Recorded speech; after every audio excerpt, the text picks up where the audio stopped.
All right, so the rest thing, I'm gonna kind of, this last result that we had was, well, so we have this notion of evaluation on the field. If K is a field, then evaluation on K is a function.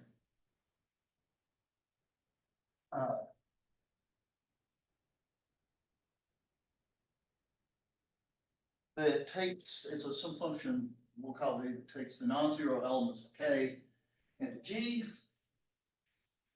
where G is a total abelian.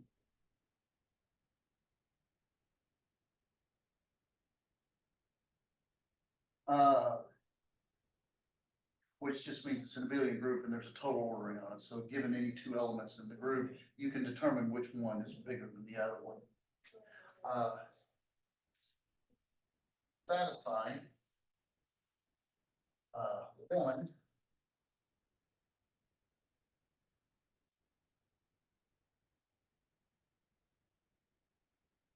So in other words, it works kind of like a logarithm this way, right? And two,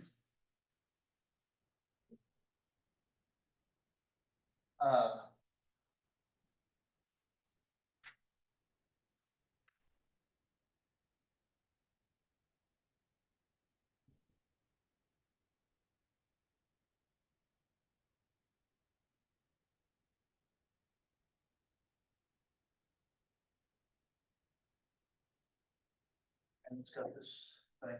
This actually allows you to put a metric on the field where you get a triangle inequality that's actually much stronger than what you're used to. Sometimes people also say that the evaluation maps all the elements of the field into this totally ordered group union, a symbol that they call infinity, and they define the value of 0 to be infinity, in which case this will be satisfied sort of automatically.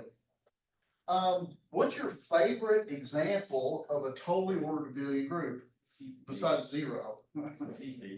Z, right. So in the case where G is the simplest sort of non-trivial totally ordered abelian group I can think of, this turns out to be what we call an Ethereum valuation domain. So for example, if you had all those examples I give you, if you get Z localized at P, if you get the P-adic integers, if you get formal power series over a field in one variable, then your target group, you want to be the integers. And that's what happens there. By the way, what about the silly case? What if the target group is 0?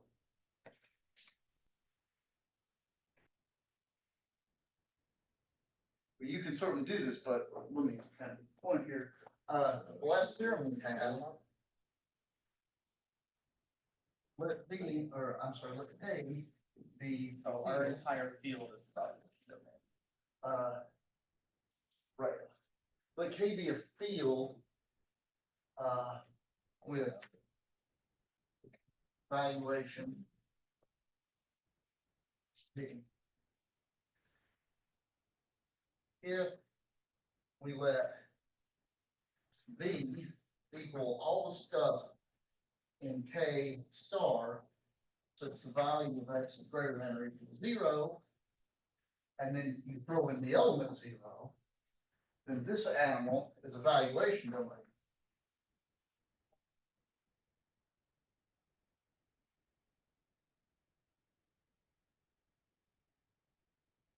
With quotient field K. And we can determine valuation domains this way. And this is what I meant to do earlier. What happens in the case that G is 0, then your valuation domain is the entire field, right? And so, in a certain sense, you've always got sort of the trivial valuation, and that gives you the entire field here. Right. So I asked you to prove a little bit more than this next time, but let me kind of walk you through this. Let me justify that this, in fact, is a valuation domain, right? Well, the first thing I might worry about is this ring. And the answer is, well, it's a subset of the field, it's not empty because it contains zero, right? And if you take two elements in there and you multiply them, well, since the value of each of these is greater than or equal to zero, so is the value of the product, so it's gotta be closed under multiplication. And it's also closed under addition by this one, right? Because if A and B and A plus B are, if any of these are zero, then you're good to go. And if they're non-zero, then the value of this is greater than or equal to the min of these, and the min of these is greater than or equal to zero. So sums and products are still in there. Why is it a valuation domain? Well, so kind of collect my thoughts here. B is a ring.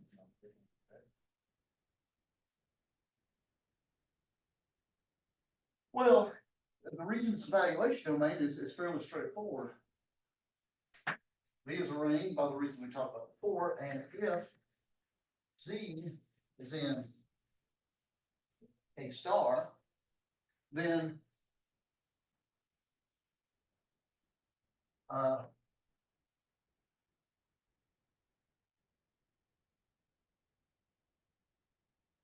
negative.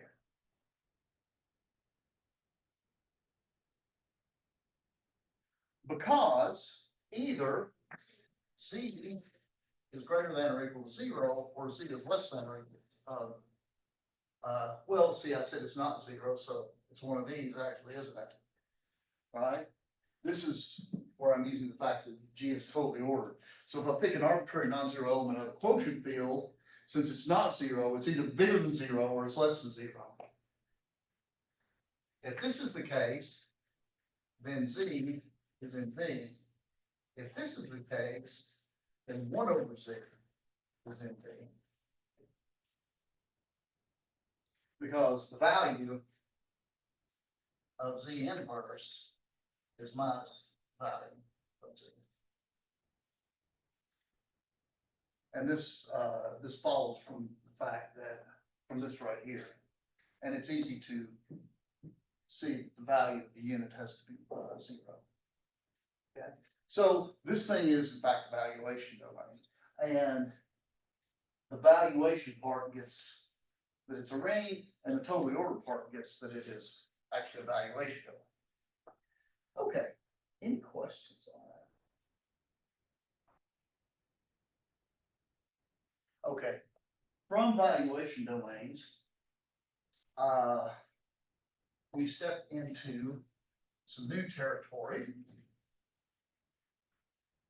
How many of you folks have ever heard of an invertible angle? You often hear about this. Where'd you first hear about it? In a number theory course or in the algebra course? Last semester. Okay, right. So often you'll run into it in an algebra course, depending on what the taste of your instructor is, or again, depending on the taste of your instructor, a number theory course. And I think it's important. These are called invertible ideals, or this is the section we're talking about, invertible ideals.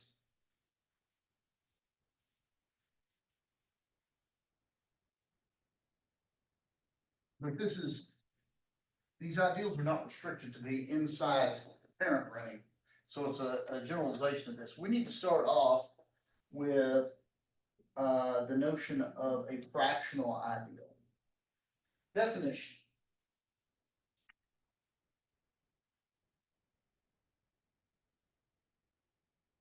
Let R be a domain. We'll quote it to okay.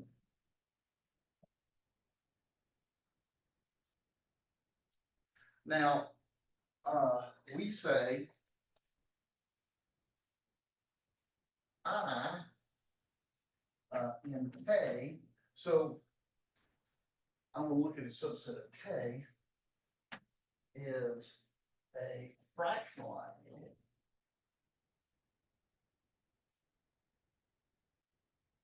Of R if two things happen. One, I is an R module. And this is the vacuum cleaner property, in a certain sense. What does it mean for I to be an R module? Well, okay, first it must be a subgroup, okay? It's gotta be closed under addition, and subtraction, right? And this part sucks. This is the part where when you hit I with something in R, it's still an I. It's not an R necessarily, because I does not necessarily have to be contained in R, but it does have the vacuum cleaner, property in the fact that it sucks stuff back into itself. And two, there exists a non-zero A in R such that AI is contained in R. This is actually, can somebody explain to me what this condition is sort of forcing on us? Right, this is actually kind of a finite, this condition. This is really, okay, my first thing is I want I to be, an R module, right? But not all R modules, not all R submodules of the quotient field are gonna be that useful to me, right? This is kind of a finiteness condition. Can somebody interpret this for me? So I back into R. That is correct. And so in a certain sense, the condition two means this.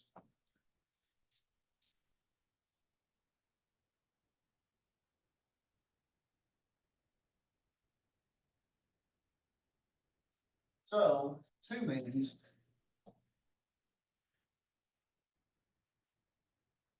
every element of I can be written as I equals R sub I over A, or R sub I. So in other words, things are not getting too out of control, right? These may be all kinds of crazy fractions that live in I, but in a certain sense, all of the fractions that live in I can be brought to a common denominator A, right? This allows things not to get too out of control. So, example, let all equal R, and A of course is Q. Q is a Z submodule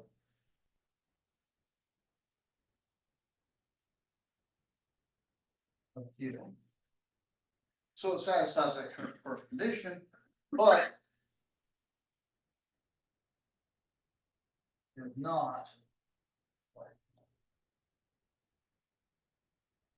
Can anybody give me quick proof that Q is not a fractional ideal of Z?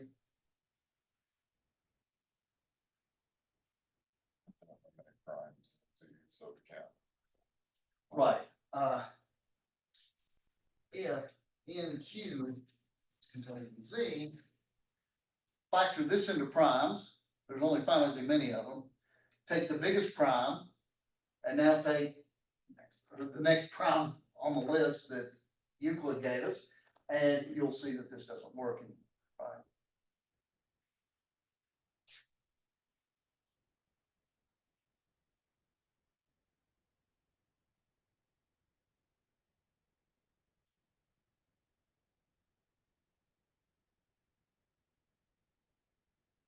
Let me finish my thought here, but all you need is the fact that they're in only many primes.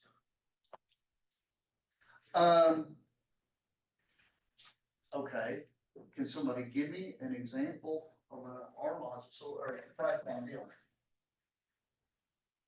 There's a large class of ideals that are fractional ideals. All ideals. All ideals. So, if R is a domain, then any ordinary, sometimes called integral ideal of R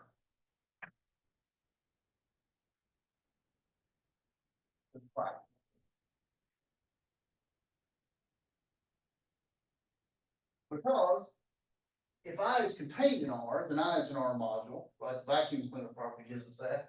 And I can just take A to be one, right? Because one times I is, it's already contained in R. Okay. Can you give me an example of an ideal? Let's suppose that the domain is not a field. Can you give me an example of a fractional ideal that is not an ordinary ideal?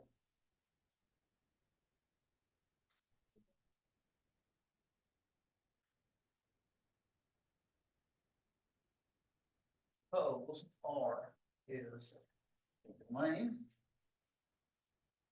but not a field.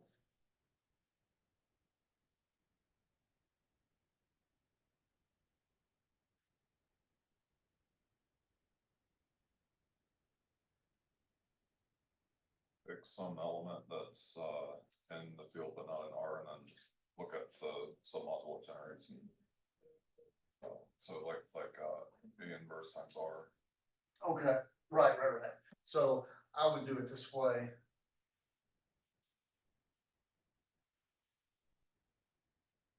Such that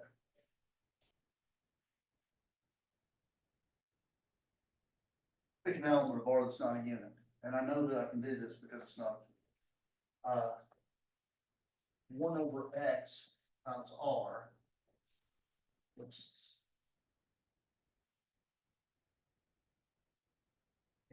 fractional.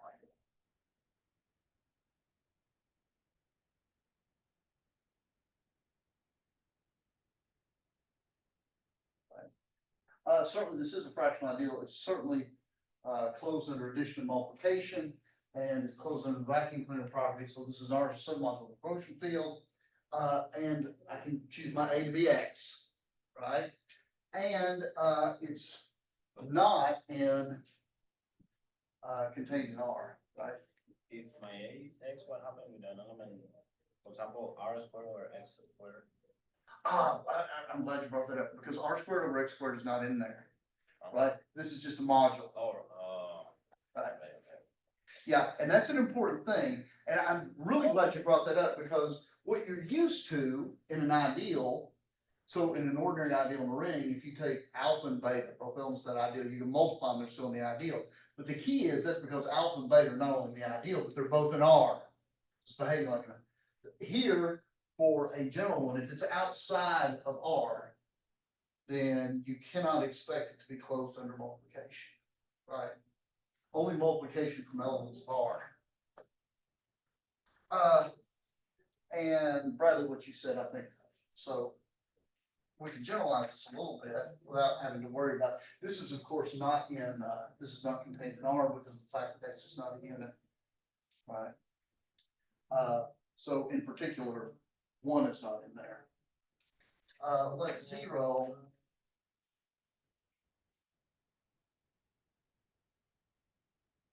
So suppose you take any non-zero element of the quotient field, then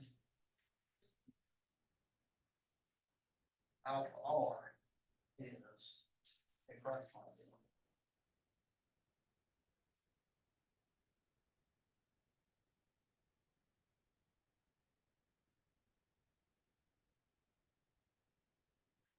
Why is that? Well, certainly this is an R module contained in the quotient field, no problem there, right? What is my A? Well, notice that anything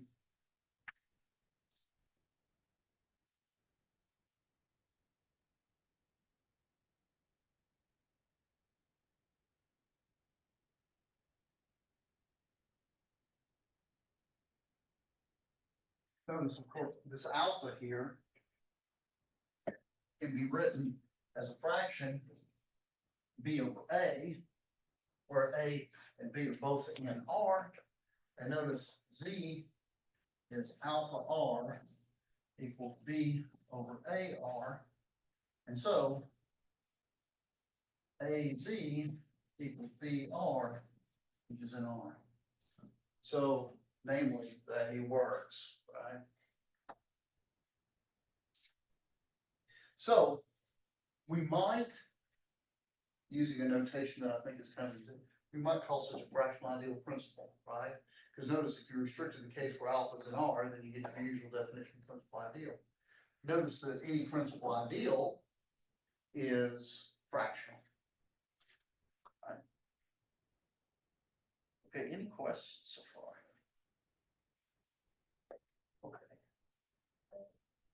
Okay. The domain such that every fractional ideal is principal has any special property or something like that? Yeah, it does, and we'll get to that presently.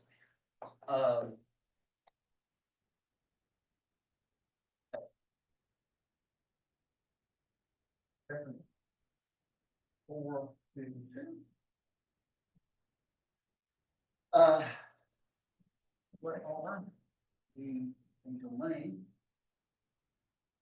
We'll close the code down.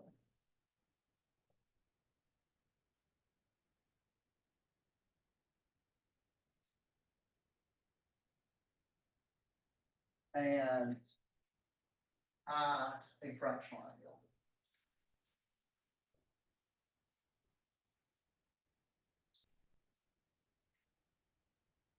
Come on.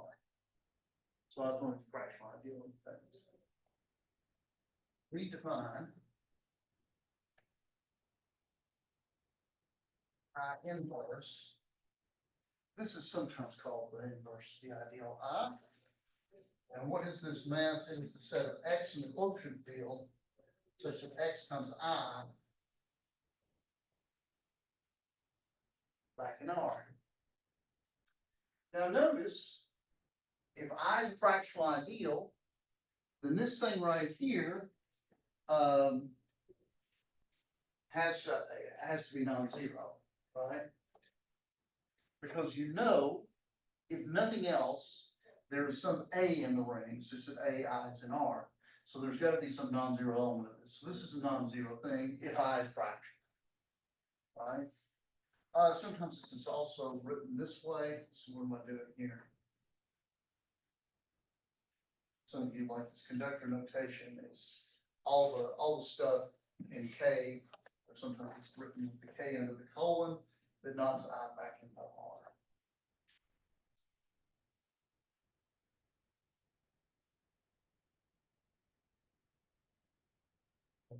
Quotes. Called inverse the ideal I. Note.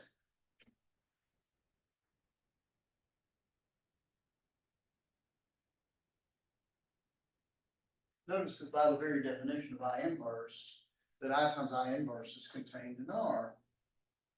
By the way, that makes it an ideal, right? If you also count the possibility of the entire ring. If I inverse is equal to R, we say I is invertible.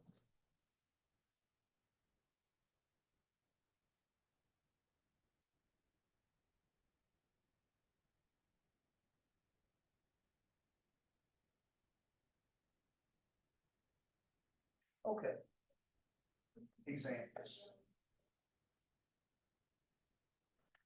So somebody give me an example of an ideal that is invertible. Okay, I like the smart aleck answer, and he's absolutely right. R is a great example because it certainly is a fractional ideal.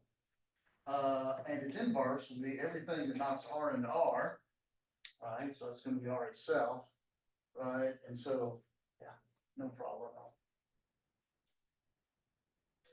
How about this? Anything in example two, right? So.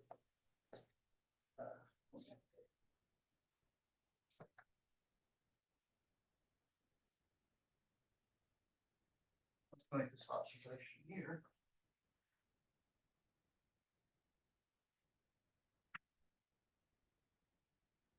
Let R be a domain. We'll call it okay.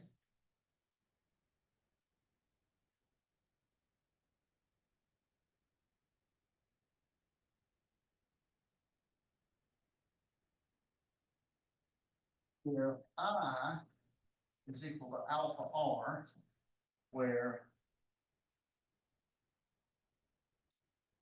alpha is a non-zero element, then what is I inverse? It's easy to compute, actually. Such that xi is contained in R. This is the set alpha inverse R.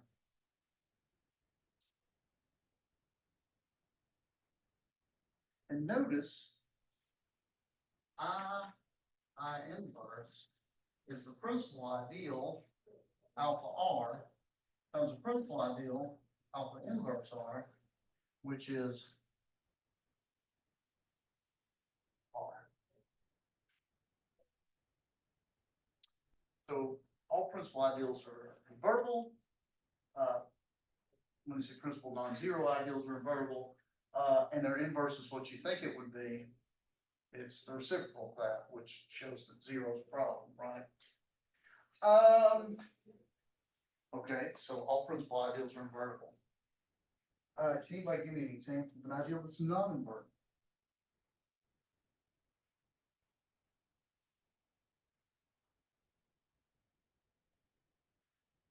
This one's easier in a certain sense, even though it may not seem, but of course sometimes things are easier and they're hard to ask, right? So let me give you an example.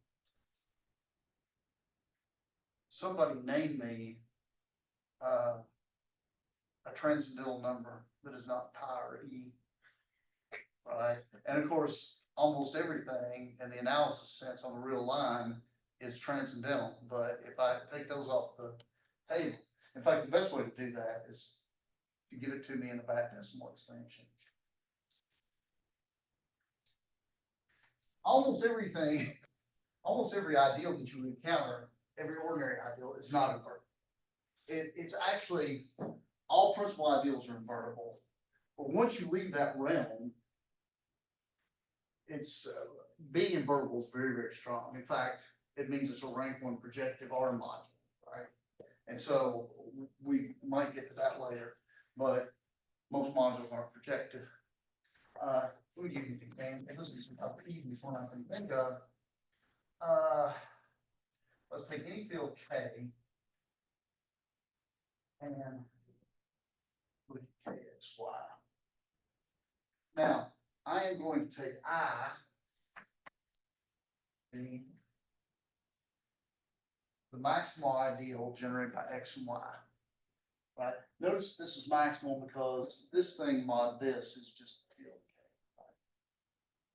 Now, I claim that this sucker is not invertible. And I'm gonna try to do this hardcore, just kind of going through it. Let's see if we can figure out I inverse. This is the set of stuff in the quotient field. Well, what's in the quotient field? The quotient field looks like a quotient of two polynomials, right?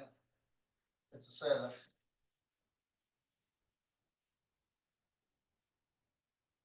such that f over g times I is contained in kxy.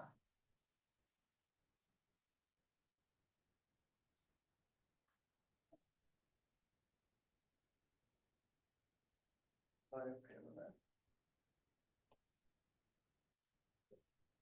So let f over g be an I inverse. And I am going to assume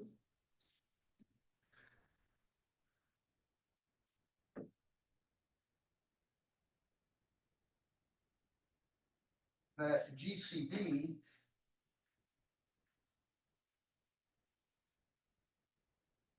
is equal to 1. I'm gonna make that assumption. Why can I do that? Right, because polynomial fill in two variables, you have to take, right? So I can take whatever f and g is factored into primes, and any primes in common, I can cancel them out. Right, okay with that? Okay. So where do we go from here? Well, let me just try something naive.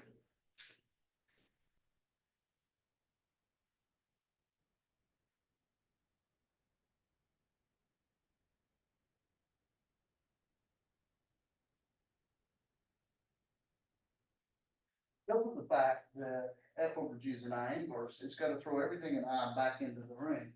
So when I hit x with this, it's gotta be a polynomial, and when I hit y with this, it's gotta be a polynomial. Right?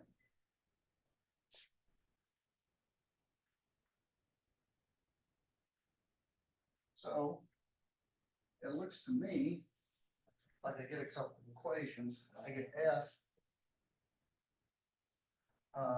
x times f is GP, and y times f is GQ. G.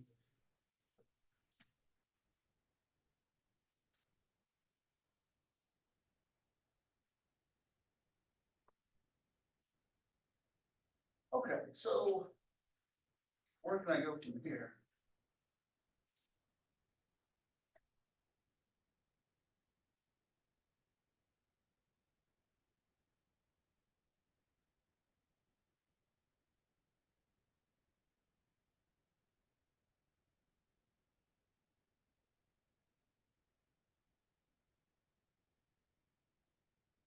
Well, let me take you back to kind of some GCP kind of stuff that you probably. Here, what these equations tell me is G divides XF. And, of course, the second one gives me G divided YF.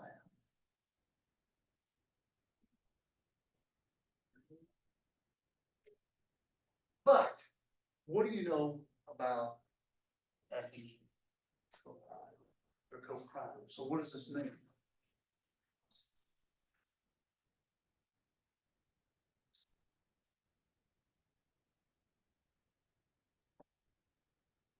G must divide X and G must divide Y.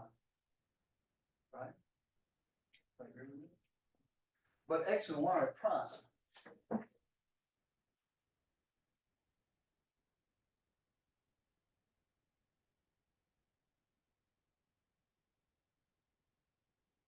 Actually, that's, even if we didn't know that's UFD, it's easy to see, it's just mod out by X and you get polynomial ring over Y. So it's a domain. So what does that mean? What's the degree of, what's the X degree of G? It's gotta be one or less. And actually it's gotta be less than that because G also has to divide Y as well, right? What can we say about G? It has to be a unit.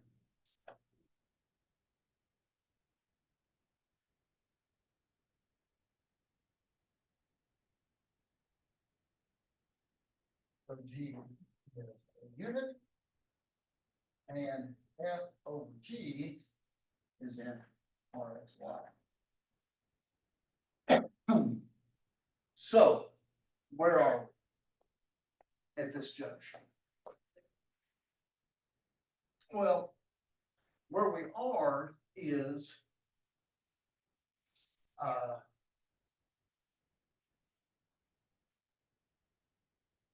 I should say K, shouldn't I? We know that the inverse of I must be contained because what we've done is we've proved that any fraction here must already live in RXY, because that's just a unit, so that means this thing's just a polynomial. And again, that should be okay. Everybody okay with that?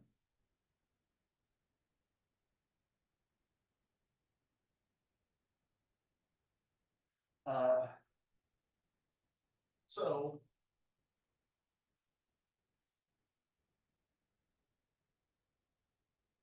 it's certainly contained in there, but notice that everything in KXY is of course in the inverse because I is an ordinary ideal, so if you hit anything in here with a polynomial, it's still in there. Right?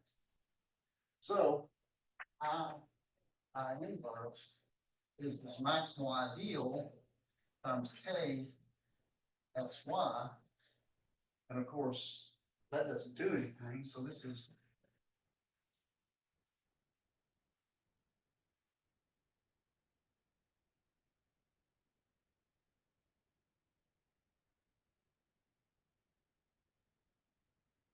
So I is not invertible.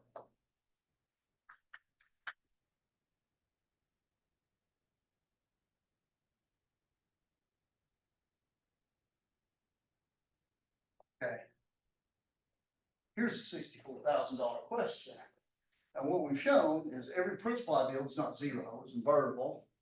And I've given you one of, in my opinion, the simplest ideal generated by two things that is not invertible. Or the natural question at this juncture is it the case that all invertible ideals are principal? Principal ideals are invertible. You want to give an example of an ideal that is not invertible, or that is invertible, but it's not principal. There we go.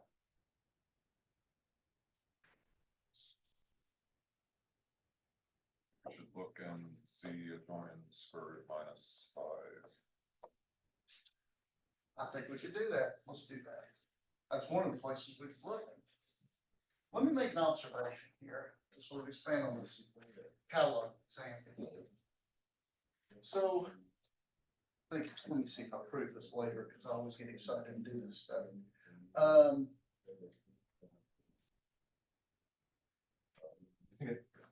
Okay, it looks like I don't, although I probably will. So let me prove this whole result. Proposition.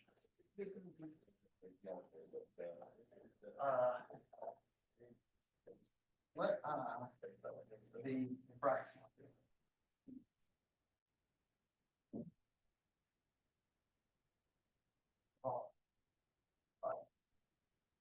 I'm gonna make the following bold claim.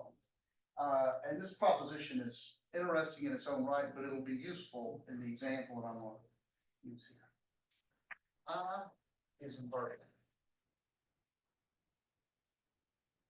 If and only if there exists an ideal J in R such that I J is principal.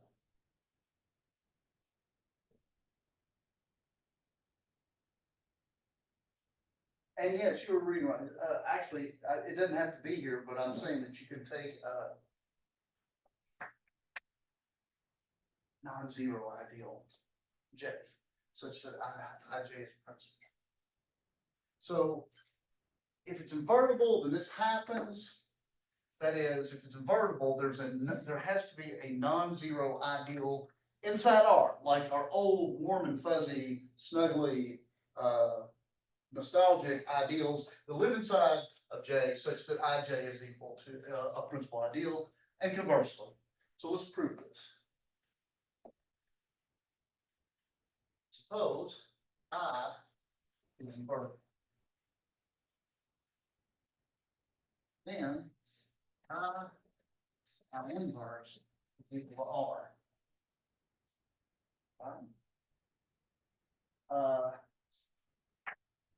As I inverse is also fractional,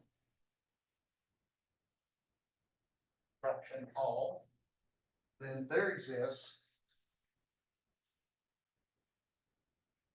such that I inverse is contained in R. And this is going to be our J. Because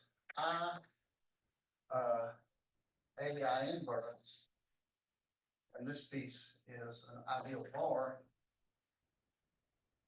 because it's a fractional ideal that's contained in R. By the way, it's easy to verify that if you have a fractional ideal that's contained in there, it behaves like an ideal you're used to, is equal to AR, which is contained in R, because A was contained in R. So there's one direction. On the other hand,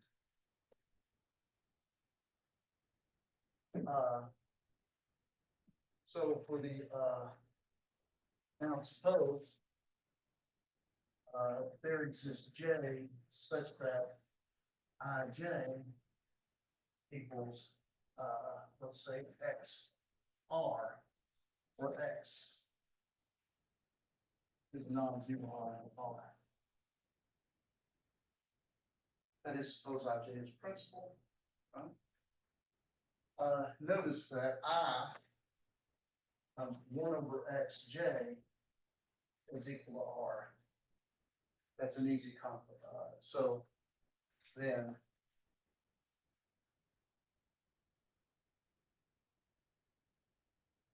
Notice that of course, everything in here by definition throws this into R, right? And its product with I is R, so this is I inverse, there you go. Questions on that? So this is useful, I found this useful, because basically what it says is if it's a question of invertibility, you can reduce it to an ideal that's already in the ring, non-zero ideal if you like. So let's get to example here.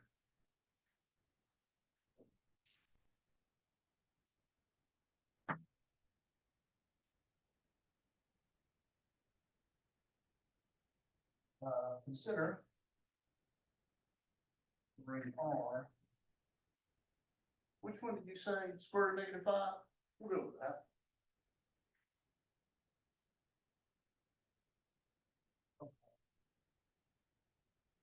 Let me throw some ideals at you. Actually, I'm gonna do several. Let one call this P2. Be the ideal generated by 2.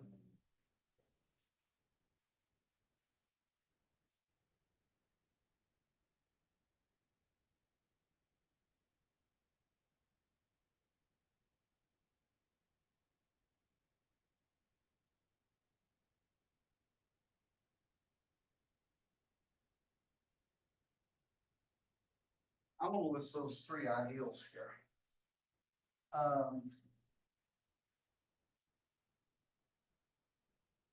So this is the ideal of this ring that is generated by the element 3 and 1 plus radical -5. P3 bar is this, generated by 3 in the conjugate of this thing. By the way, what would P2 bar be? Following my notation, it should be 2 generated by 1 minus square root of -5, which is the same thing as P2 bar. Right, because the difference between 1 plus radical -5 and 1 minus radical -5 is a multiple of 2. Right, and it doesn't work for 3, right? I claim first,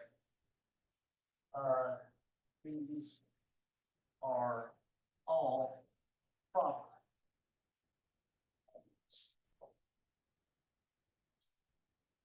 I'll prove one of them for you, and I'll let you do the rest if you like. Suppose,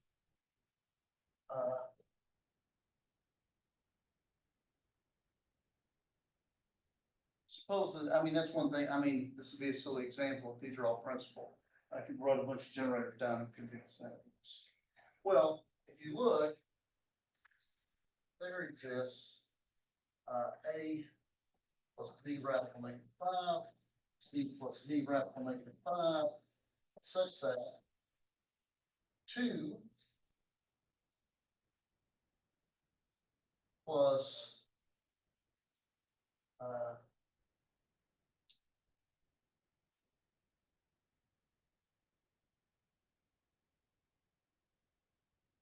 that's what it means for the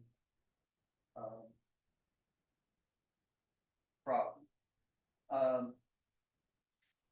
Well, all right, so what do we get here?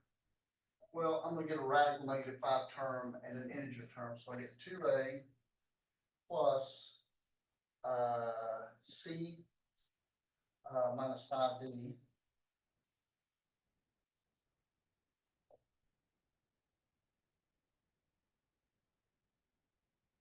And my radical -5 term is 2B plus C.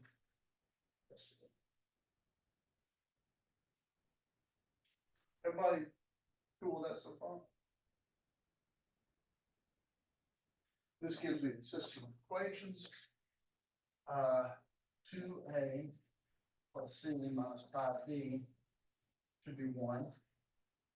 And 2B plus C plus D is equal to 0. And This is ridiculous. Do y'all see why?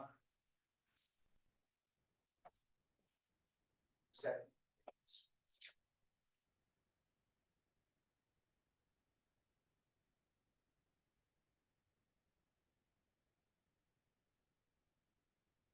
Possible, even high. Right. So.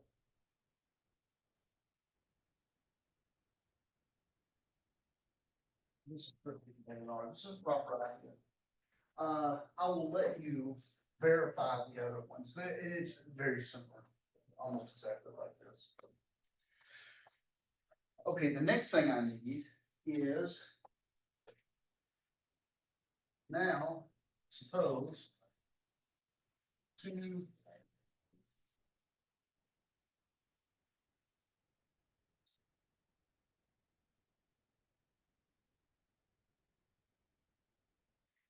Anybody tell me why that can't happen?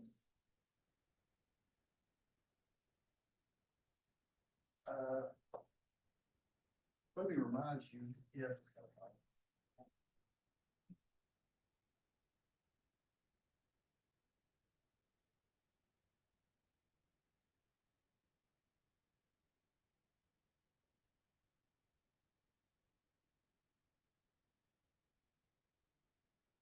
Has everybody at some point messed around with the norm, writing these kinds of brain strategies? Stop me if you haven't, alright? So if A.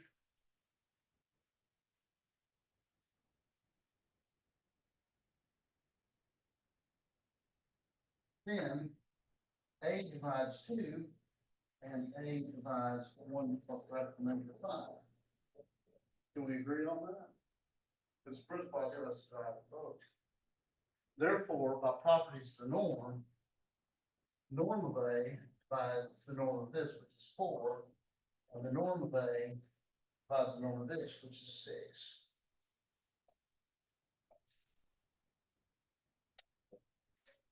Because, let me get a quick one here. If A, and then I'm taking the norms,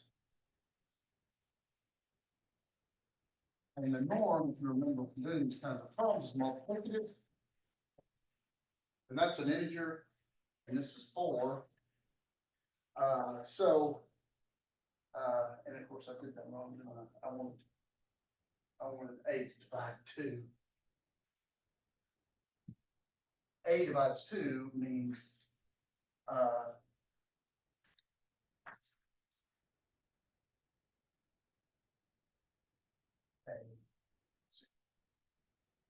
that's what it means for A to divide 2. So let me do this again. Norm of 2 is norm of AZ, which is norm of A, norm of Z. And this is 4. So we get the norm of A must divide 4. And similarly, the norm of A must divide 6. Now, what if the norm of A divides 4 and divides 6? What are my possibilities? 1 and 2. It can only be 1 and 2, right? Because it also has to be of this form. Can you write 2 in this form? You cannot write 2 in this form. Can you write 1 in this form? Yes, only one way. Y equals 0 and X equals plus or minus 1. Right? But that would mean that this element is a unit, and I've shown that it's a proper bracket. Right? And so it's not plus down. Again, the proof is the same for the other 2 ideas I gave you. We'll finish this example next time. Any questions? Well, no, we won't. We'll finish this example on Monday because you'll have a better speaker on Friday. Yes. In this ring, is 2 and 1 plus square root of negative 5 are. Yes, they are. That's right. And that's where the culmination of this example is I'm going to show you where this bad factorization comes from. Okay, other questions? All right, I'll see you folks.